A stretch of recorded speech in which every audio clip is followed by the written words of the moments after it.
It's funny. I was actually just explaining to another friend of mine one of the big projects I've been working on over the last year. I don't know if we talked about it or you saw in looking into me at all or anything, but we're about to finish with the oral history of Comic Con, and we've been working on it literally since pandemic. In fact, I was already developing it before pandemic. I was originally going to go to San Diego and LA and even maybe Washington, where some people are who worked on Comic Con in the early days, to do interviews in person. And then all of a sudden we had to do it all remotely and everything. But I've almost kind of lived in this kind of Major Tom, David Bowie escape pod this entire time, not only focusing a lot on this particular project, which has been a nice distraction from everything else, but also a lot of people don't realize this, but Comic-Con's been around since 1970. And so a lot of the people I talk to are well into their 70s and 80s. So we were talking about Twilight Zone and Lost in Space and all these things from the 50s and 60s, Mad Magazine and all this. So in many ways, I've been kind of cloistered in this like protective bubble of nostalgia. So my COVID year was much different than a lot of other people's. We did unfortunately lose some people, and certainly I was impacted by certain things with the political stuff and everything else, like anybody. But I did have this kind of extra barrier of sort of this Comic-Con project. And I was just talking with a friend of mine earlier today about it, how interesting it is now that we're almost done with it and we're going to be launching in late June. That was what. When I'm telling my grandchildren about COVID, it will be a lot about Comic-Con. I love it.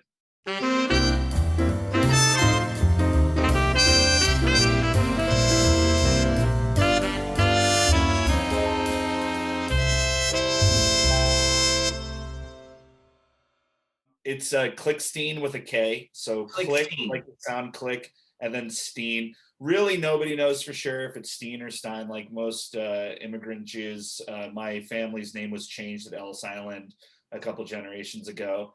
And yeah, you know the drill. And also, I actually asked my grandfather at one point before he passed, and he didn't even know. And that was his answer, actually. I read Tom Wolfe has this very interesting and particularly timely book right now, even though it came out in the 70s, called Radical Chic. I don't know if you're familiar. But he said in it, Leonard Bernstein said that Stein is the Jewish, Steen is the Americanized. So I guess that's one way of putting it. And I always thought that was interesting. When I was much younger, I would go by Klickstein because I was weirdly obsessed with Frankenstein. I'd always dress up as Frankenstein. I think I had a bit of a connection because of the name. I was really into old movie monsters when I was a kid. In fact, a school librarian and a teacher of mine, I think in third grade, had to have a discussion with my mom about the fact I kept taking out these books that they had about old monster movies, like, the classics, really. Bela Lugosi. I was probably the only third grader in America who knew who Bela Lugosi was. And Boris Karloff and Lon Chaney Jr. And the teacher and the librarian were a little worried that I was so obsessed with monsters. And my mom said she told them, "Wait, you're bringing me in from work because you're worried that my son keeps reading all these books and is interested in film history?" And they kind of looked at her and they're like, "Yeah, I guess you're right." So my mom was like, "Yeah, I don't know what that was all about." But anyway. And then later on, it became Klickstein. I think part of it is my dad says Klickstein. And so I'd always hear him say it. So I would say Klickstein, but I did change from Klickstein to Klickstein at some point in my life. So, and I also later learned that my name really is spelled with one T when I was getting my driver's license. That is true. My mom had me in my house. My mom's an interesting woman, as you can tell already. My mom had me in my house because she's been deathly afraid of hospitals and doctors. I was vaccinated and the whole thing. She's not that crazy. But I was a home birth intentionally. So she had a midwife, and the midwife apparently misspelled my name on my birth certificate. And when I tried to get my driver's license, it caused all these problems. And I learned that my name, 16, I'd been spelling it wrong for 16 years. And indeed, there's only one T in it. And it was by then I already knew I wanted to be a writer professionally. I was already writing a lot and such ever since I was 12 or 13. And I remember thinking, well, this will be a way to make my name a little less common, because I always hated that I was always Matt K, because there was always another Matt in the class or wherever I was. So at least it was a way. And then I later learned there actually is another Mathew Klickstein, who's obviously related to us. I've never met him, but he's like a third cousin or something in Brooklyn. He's a few years older than I.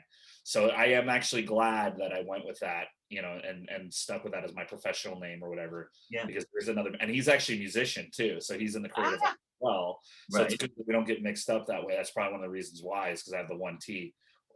I know I'm rambling like a crazy person, but I will say that one other addition to that is when I was much younger, like 4, 5, 6, Yeah. and was very precocious, surprise, I was certain my name was spelled with 3 T's, and my mom could not convince me otherwise. So indeed, if you look back at some of my childhood books, my Berenstain Bears and so forth, where I'd put my name in it, I would spell it with 3 T's. So it was Matthew with 3 T's, and she could not convince me otherwise. So I went from 3 T's to 2 T's to 1 T, and from Klickstein to Klickstein. How So long did those 3 T's last? How many years? probably until I was around 6, I think, and was more socialized in the classrooms and that kind of thing. I also, until first grade, thought that the year started in September because that was when my birthday was, and that was when school started. Yeah. And I remember learning that the year begins anew in January, and really being confused by that because it was like, well, wait a second, my birthday's September. We start school in September. That's when the year begins, is with my birthday and with school starting, not with January. That's weird. So it took me a while to understand that January was the start of the year. Oh, I love that. I love that story. Now, so what is it? Six or no, 7 years later is when you wrote your first novel after the 3 T's. I wrote my first novel when I was 13. That was an interesting story too. I know I ramble quite a bit, but oh well. No, it's you don't. It's fascinating. um, I was one of those people who just knew as soon as I can remember that I was going to be a writer. So I always loved books. Both my parents were very well read. Both my parents were very artistic. There was a lot of art in the house. And it's funny because my dad was a salesman and my mom was a dental hygienist. And then when I went to college, she went back to school and became a therapist and focuses mainly on drug and alcohol rehab.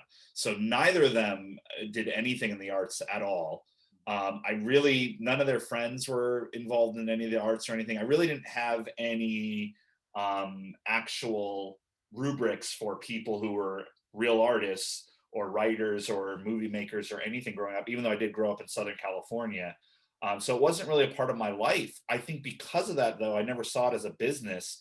I just did it for fun. And I was one of those kids who we would do play. My friends and I would make plays, and we would do it for like 5 people or our parents or something. Like when we would get bored, we definitely did stuff with the cardboard box. The cardboard box would become a spaceship and the whole thing. A lot of that was because we were also all really into Calvin and Hobbes, and we kind of learned that a little bit from Calvin and Hobbes.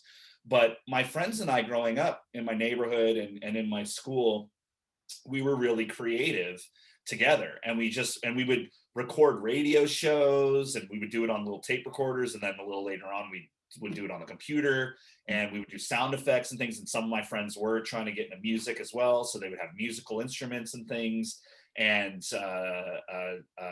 cameras. And then of course people started having video cameras, and then we started making short films, and we would do the thing of cutting it on the VCRs and the whole deal. So a lot of my childhood was creativity, and we just all read books and we watched movies, and we were very interested in the behind the scenes of television and such.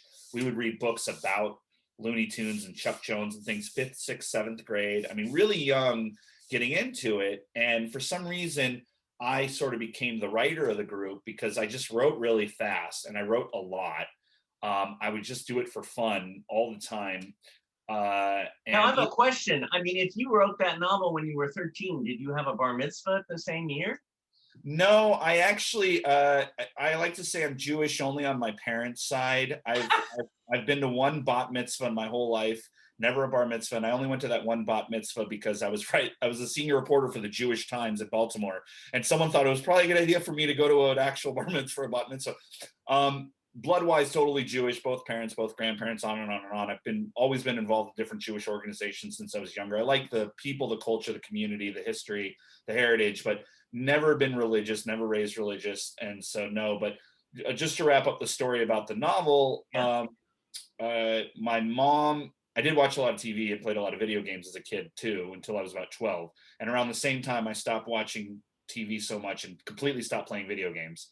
And I just grew dissatisfied with them both. And I remember very specifically just realizing what a waste of time it was spending so much time watching TV and playing these video games. And around the same time, my mom suggested that I really like writing. Why don't I try to write a short story or something? So for a class, I think I was still 12 at this time, I wrote a short story, a science fiction short story. And it was 17 pages. And even as a 12-year-old, I realized, wow, that's pretty good for a 12-year-old. Turned it into the teacher. She really liked it. She said, you should expand this. So I turned it into a 35-page short story. She really liked that. And then that summer, I kept working on it. And indeed, it turned into a 350-page book that I finished right around my 13th birthday. And I was not bar mitzvah.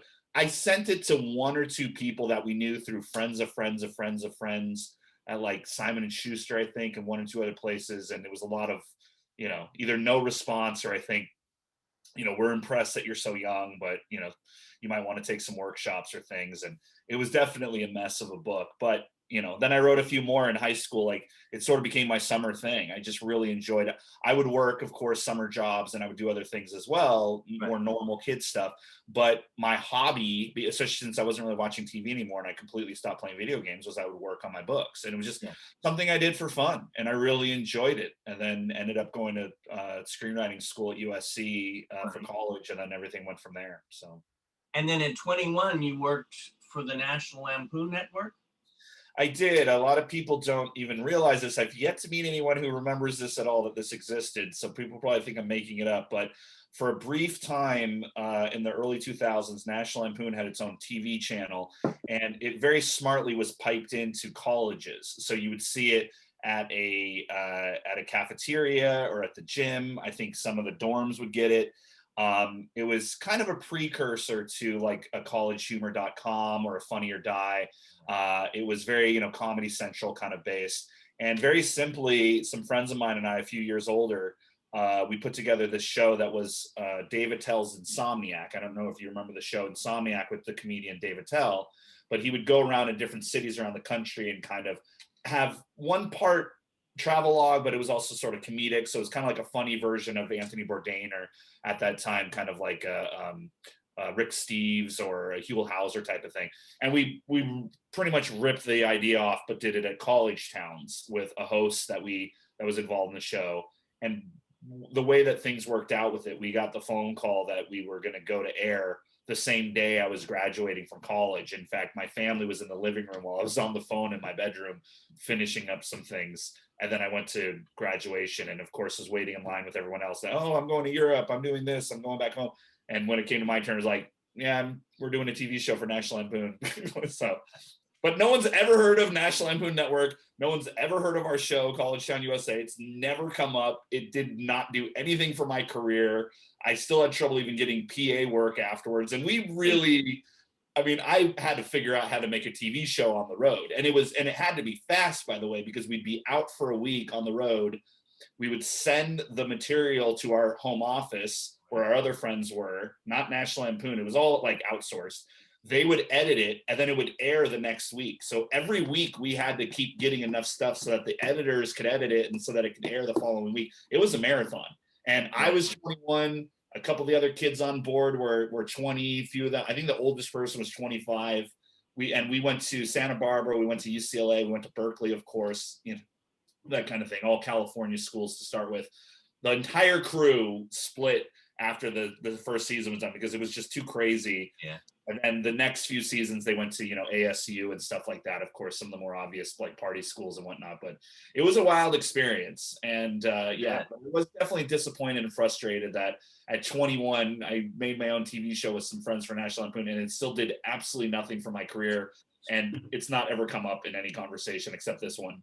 Well, I loved National Lampoon when I was growing up. And when I saw that, I went, oh, how cool. Because I remember the magazines and the Sure. movies and this, that, and the, but now what would you consider your first big break was? That's a good question, actually. I had done a lot of journalism work and some movie and TV work and whatnot. Actually, I was going to say one thing, but really it's probably another. Truly by accident, I wrote Steven Seagal's one and only horror film for Sony Pictures when I was 23. it's one of those situations, and I've talked about this in a few other interviews specifically about this because it was such a funny situation. But anyone who knows anything about Hollywood now or then or back in the earliest days or whatever knows it's a pretty kooky, crazy town. A lot of reasons why I left in 2009, around the same time that this all happened. But so my script definitely was changed around. I was not intending on making it a Steven Seagal movie. Let's leave it at that. But it was a script that I wrote. It was purchased by Sony. It was supposed to be something completely different, turned into a Steven Seagal movie. Still made a nice little paycheck, especially for somebody in his early 20s. And it's a fun icebreaker sometimes at parties or meetings that I wrote Steven Seagal, not only a Steven Seagal movie, but his only horror film to date. And for Sony. But really the one that I'm most proud of, and that was it actually was what it was supposed to be, was after a few other smaller books and some journalism, whatnot, I did get to write a book for Penguin Random House about the history of Nickelodeon. And I spoke to 250 people who were involved in all the different shows and at the network. And, that was also a Herculean undertaking. I mean, yet again, I really did not know what I was doing at first. I was still relatively young. I think I was 29, 30 when I first started it all. Yeah. So I was not a baby, and I had done a lot of journalism work and some documentary stuff, but to put together a book like that was much more challenging and complicated than I thought. And even I think the publisher, because originally the original deadline was 3 months. And I said, there's no way I could put this together in 3 months. They gave me 6, but even that was still, I mean, there were a lot of 15-hour days there, like especially toward the end. I mean, I'd go to bed at 3 a.m. and put my alarm on for 7 a.m. And I mean, it was just all day through. And I think I ended up with 3,000 pages of notes. I had to have a number of friends help me with transcriptions, because one of the deep, dark secrets about the publishing world and really media and entertainment in general is you really do not get the kind of budget or money that you think that you're going to get, especially when you're working with a large company. And that's been the case with almost every project I've ever worked on, even to this day. Creatively, I'm usually quite happy with the teams that I work with at these big companies, but financially, it's really, really difficult.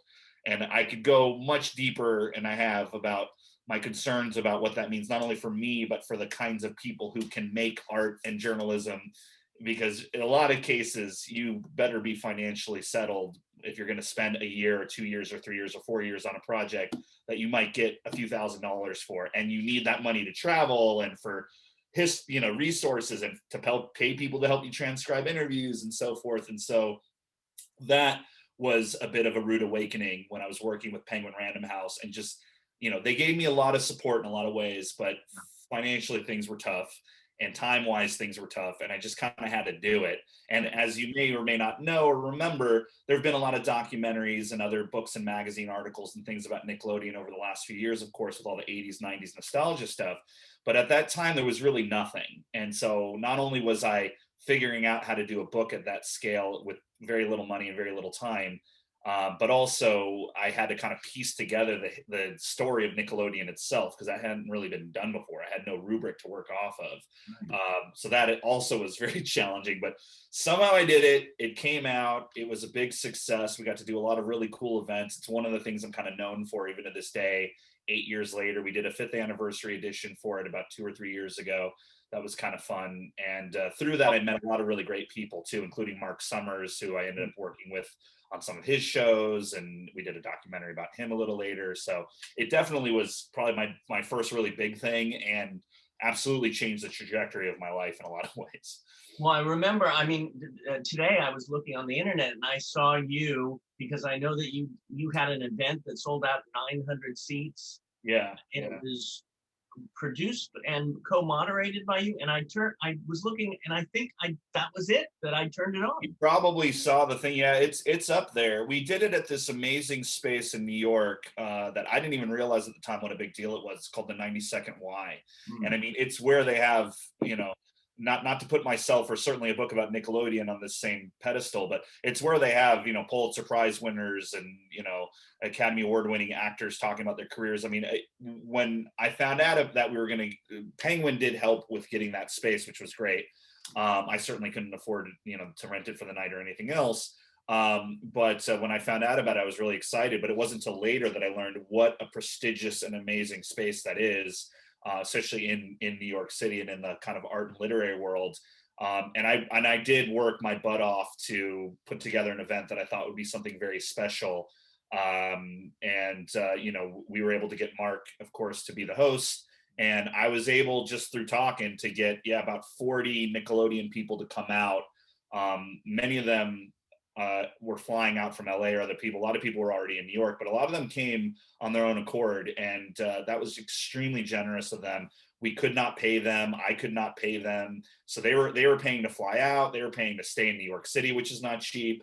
You know, food, everything else. It was a little chaotic. It was a little crazy. I was making deals right and left with Guitar Center for equipment because we wanted bands and music. I really wanted it to be this very special experience and event. And luckily it went off without a hitch for the most part. You know, we had no idea it was going to be that big with the fans. He had 900 people came. The 92nd Y actually afterward told me they'd never had something like that happen, both with the number of people who came and just how elaborate the show was with live music and all. You know, we had multimedia stuff. I got videos made. It was this full thing. And the good news was it went really well. The not so good news was, as anyone will tell you after an event like that, we didn't sell too many books, but we did sell some. Yeah. That was the only way I was getting any money out of it. And even that, you know, I don't get money until the advance is met, which will probably never happen. Also, yet again, you know, I've done and have tried to do other live events and things over the years, and I've gotten to do a few other things, but once again, I was kind of surprised that that didn't really lead to another larger thing of that level for me. It's like, I almost feel like every time I do a big event or a big book or a big documentary, you know, it goes well, things are great for about 3 weeks, and then I have to start all over again. And to be truthful, a lot of big people that I've interviewed or talked to or worked on books and things with have said the exact same thing. They're like, as soon as you are done with your last project, you might as well be no one for the next project. There's very few people who can kind of snap their fingers and get their next project going. And even a lot of people who you would think it would be easy for, it's still very, and I know some of them, it's Yeah. still very, very difficult to get their next project off the ground. So it's a very fickle, weird industry, entertainment, media. Yeah. You know, I've been working in it for 20 years now, and I know some of the biggest names in the business. I've worked with them. I've written books with them, documentaries with them, and they would say the same thing. William Goldman is right. You know, nobody knows anything. And at the end of the day, it's all a big crapshoot. So it's a nutty world to live in, to be sure. Uh, well, you know, and I was picturing again you up on that stage, and you were great, you know, as you know, interviewing everybody, and the energy in that room was like, you know, I haven't watched the whole thing yet, but I was like, I gotta watch more of this because I was watching. I started like, it's like it was really. Sometimes you go to these interviews, you know, especially as you know in Hollywood, they have the cast, and sometimes it's sort of like, oh, another one of these. But even with that, the energy came through that the screen. Yeah, there was a lot of energy in the room, and one thing that you know, I hope anybody would be checking it out would understand and know is, once again, this really was the first time that anything like this was done with Nickelodeon. There'd been a few other kind of smaller individual cast reunions with one or two of the other shows, you know, in places like Chicago and whatnot. But this was the first time that we brought it all together like this. And I can tell by the fans, and even, you know, I was behind the scenes through all of it.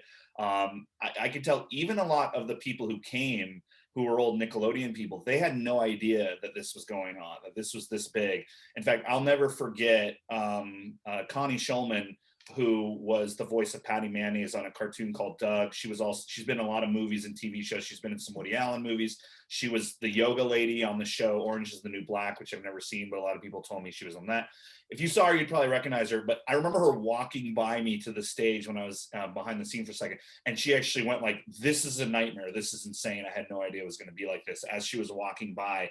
And a few of the other ones had said similar things. No one called it a nightmare per se, but Ross Hull, who was a character named Gary on a big show called Are You Afraid of the Dark, kind of the Twilight Zone of Nickelodeon, he came out from Canada and actually made a little short film while he was in New York about him kind of learning and realizing what a big deal Nickelodeon fandom was that he did not know. So he ended up actually even making a little short film about it. And a number of the other people, like, they really did not understand or know that there was such a love and nostalgia for old Nickelodeon. And I've never been told this from anyone at Nickelodeon or anything like that, but I'm quite certain that that night, and my book at least, really helped to kind of remind Viacom and Nickelodeon and probably a lot of other people in Hollywood and media that there is a real interest in Nickelodeon, because there just had not been something like that yet before. Maybe it would have happened anyway with all the 80s, 90s nostalgia stuff, but we were right there at the beginning.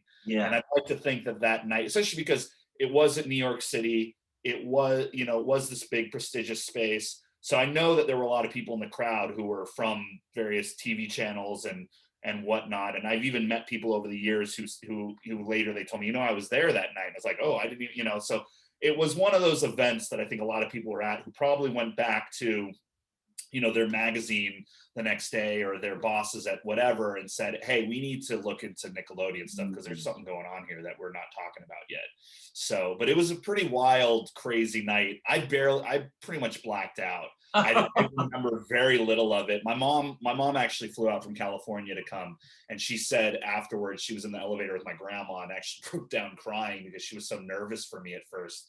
I had never before or since done anything like that. I used to do a lot of public things, and even when I was younger, I would do talent shows and such with stand-up comedy and things like that, but never for 900 people, never before or since then. And I don't know if I'll ever have an opportunity to do something like that again, but I remember just being in this trance state. And the one thing I remember thinking is, because you're on the stage, a lot of lights in your face, so you can't really see out there. It really was like there was this black void that I was talking to. And to my right was, Mark Summers and some of these other people that we were interviewing. And over my knee to the left was a black hole that I had to every now and then remind myself is 900 screaming people. So I was able to kind of be in this Zen state of not really thinking about it. I was really focused on my interview. And because there were so many people that we were interviewing and talking with and interacting with, and so much stuff was going on, I was focusing on that instead of the crowd. Jumping into it. Well, what's so wonderful about you too is, I was looking at you, by the way, your website is gorgeous. I was saying, oh my God, I think I need to redo my website. Thanks to my wife. My wife did that. Becky Clark. She did a great job. Gorgeous. It's gorgeous. Oh, and by the way, you said Becky, and then I remembered writing down David Foster Wallace, adjunct professor. That's your dog? Our dog's name is Adjunct Professor David Foster Wallace. Now, I want to be clear for anyone who's a fan of Mr. Wallace's work, the late Mr. Wallace's work. He's not to be confused with, the actual Adjunct Professor David Foster Wallace, who has since passed. Just it's as a coincidence. Our dog's name is also Adjunct Professor David Foster Wallace. So just a wild coincidence that happened. Yeah. But actually, my wife, when she was in the hospital today, she had some minor work that she needed to get done, but she brought with her Infinite Jest because she's been reading it like a lot of people for the last 3 years or so. A big, nice book would be good at the hospital. And she said it really, there were a lot of conversations over the book, how big it is, what is it, all this stuff. She brought up the fact that our dog's name is Adjunct Professor David Foster Wallace. The anesthesiologist was a big fan of David Foster Wallace as the writer, not our dog. Right. So that's your next book about your dog. Yeah. You have so many books. Oh my God, I could talk to you for hours. One thing I wanted to ask is why did you decide to delve into arts therapy? Mm-hmm. How did that come about?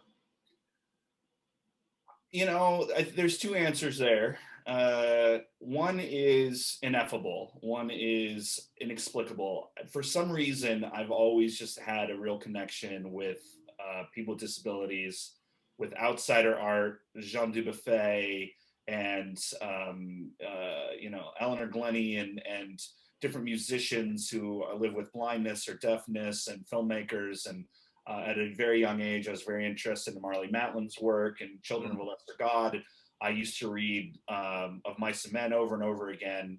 When I was 11, I actually was the special ed teacher assistant at my junior high school, and was fascinated, not only enjoyed just the work of helping out in the class, but I really enjoyed talking with and working with these different people with disabilities. They all have very different ones. It was really engaging for me. And I just stuck with it. And I've had friends and even one or two girlfriends in my life who've had severe disabilities as well. And it's just kind of always been part of my life and my community. So the first answer is, I don't really know. I've just always had a connection with people with disabilities for whatever reason. My interest in them and their work and their history and them as a community and as actual individuals as well, of course. But secondly, I think there's a relationship to a lot of what I was just talking about with Nickelodeon and with some of the other work that I've done, which is it's a lot about outsiders and misfits and kind of the I don't want to say downtrodden because that's sort of more depressing or sad or pathetic, but that's not how most people I know with disabilities are. In fact, most of them are the exact opposite. But more of just the people who are kind of forgotten, disenfranchised, left out of the story, left out of the picture. I've always had a real connection with people like that. And so, aside from my interest in persons with disabilities and arts therapy over the years, I also have had a lot of interest, even in the books and documentaries and other projects that I've worked on about other groups of people or other organizations or persons that really do focus a lot on kind of fringe community, fringe populations.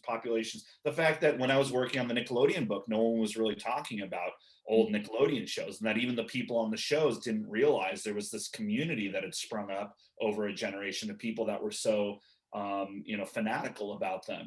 They were quite literally forgotten in a lot of ways. And so I've always had this interest in that. And, even again, when I was younger, because my mom was a hippie, I was well aware of who the Beats were and certain things about the punk rock community. And I got really into Riot Girl before a lot of people my age had, and so forth, just because I was so fascinated in hip hop and just communities and groups of people who were sort of self-creating and self-perpetuating. And a lot of people that I've met over the years who are persons with disabilities also happen to be very creative, because I tend to work again at art therapy places or with the band, the Kids of Whitney High, Right. things like that. So, and they're making their art and they're expressing themselves in ways that a lot of other people can or won't, because not everyone does live with blindness or deafness or certain mental differences or whatever it might be. So they truly physically have a unique perspective that's so fascinating to engage with, especially when it comes out as music or art or writing or movies or books or acting or whatever it is, which I've had the pleasure and the generosity of them to work with me on, to let me into that world. But also, again, the fact that there is kind of this community, especially that's been growing over the last couple of years, of recognition for that in film and television and media, which is so important, as we all know, especially right now. And it's been wild and fascinating to be a part of that process and to see it growing and to see what's happening, to see a movie like Crip Camp get nominated for the Academy Awards. Oh, I can't Um, wait till, yeah, yeah. yeah. So, and just to see that, know that, and watch that happen has been great to kind of ride along as on a sidecar here and to do what I can to help, however I can, and bring my connections, bring my resources, bring my own personal talent and skills and experience to the table, and to work with groups like the Kids of Whitney High, or a group in Denver called Family, or the Sprout Film Festival, or just individuals and friends of mine over the years all over the country with disabilities who are working to tell their story or to to act or to make music and such. I just really enjoy it. And I feel like there is, beyond the community of persons with disabilities, there's kind of a community of outsiders, misfits, people who might not necessarily fit in with more of a mainstream population in a way. And a lot of persons with disabilities would probably count themselves along with that. A lot of persons with disabilities probably would not. Right. And I know a lot of people with disabilities who don't even like to be associated with it at all.